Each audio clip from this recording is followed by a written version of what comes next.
অনেক দিন পরে নিজের হাতে একটু সুজি রান্না করলাম। আমার বাচ্চাদের আমার হাতের রান্না অনেক বেশি পছন্দ।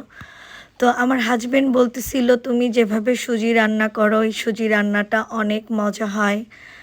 তো আমি বললাম, "ঠিক আছে, আমি রান্না করে আমাদের এখানে যে আছে রান্নাবাড়া করে, ওকে শিখিয়ে দিলাম যে এভাবে সুজিটা রান্না করবেন।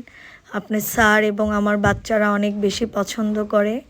এবং দেখেন সুজির কালারটা এত সুন্দর আসছে এবং এভাবে রান্না করে খেলে অনেক মজা হয়, অনেক ভালো লাগে আর কি। তো আমার বাচ্চারা আমার হাতের এই সুজি রান্নাটা অনেক বেশি পছন্দ করে। আর আমার ছোট ছেলে আমার হাতের সব রান্না খেতেই সে বেশি পছন্দ করে এবং আমাকে খুলনা থেকে আসার সময় বলেছে, "মা, তুমি তো ওখানে গেলে আর সহজে রান্নাঘরে ঢুকবা না আমি জানি, কিন্তু তুমি আমাদের জন্য রান্না করলে সেই রান্নাটা অনেক বেশি মজা হয়।" এই যে এখন আমি দুধ, একদম গরুর খাঁটি দুধ যেটা, সেটা দিয়ে নিচ্ছি।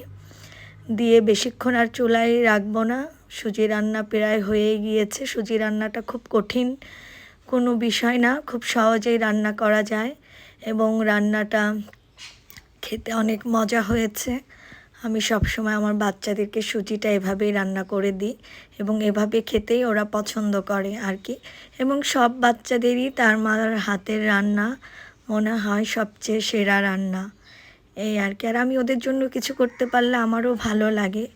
ওই আর কি, অলস, এই জন্য সহজে রান্নাঘরে ঢোকা হয় না। যারা আছে ওরাই রান্না টান্না করে, মাঝে মধ্যে মন চাইলে যাই, না চাইলে নাই। তো ওই যে আমার হাজব্যান্ড বলতেছিল, "তুমি সুজি রান্না করলে ওই সুজিটা আমার কাছে অনেক বেশি ভালো লাগে।" তো আমি বললাম, "ঠিক আছে, আমি এখনই রান্না করছি।"